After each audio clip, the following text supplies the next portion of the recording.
हम पढ़ते हैं पहला पत्रस 5 अध्याय 6 पद से हम पढ़ते हैं।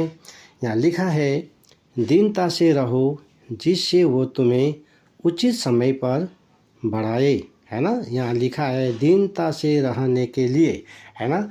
इसका अर्थ यही होता है कि परमेश्वर के अधीन में रहना है ना।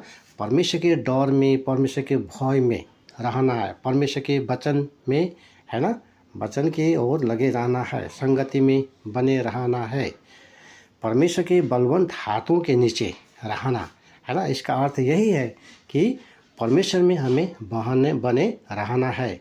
तो उचित समय पर, है ना, परमेश्वर, है ना, अपने लोगों को बढ़ाते चलेगा, है ना। तो हम देखते हैं 7 पद में लिखा है, अपनी सारी चिंता उसी पर डाल दो क्योंकि उसको तुम्हारा ध्यान है। तो प्रभु के लोगों को जो चिंता, जो फिक्री है, जो समस्या है, जो परिस्थिति है ना, तो प्रभु के लोग चिंता में, है ना, चला जाता है।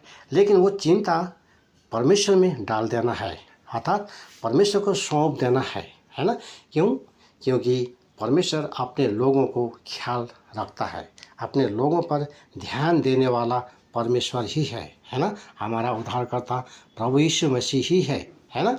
हम पर ध्यान देने वाला, हमारा सुधि रखने वाला, है ना, प्रभु यीशु मसीह, है ना, हमारा साथ रहना चाहता है। तो, है ना, हमारा वास्ता करने वाला, हमारा चिंता करने वाला, है ना, प्रभु यीशु मसीह ही है ना। तो सब कुछ हम उनके, है ना, उनके हाथ में सौंप देना है। तो हम पढ़ते हैं 8 पद में लिखा है, सचेत हो और जागते रहो क्योंकि तुम्हारा विरोधी शैतान गरजने वाले सिंह के समान इस खोज में रहता है कि किसको फाड़ खाएं।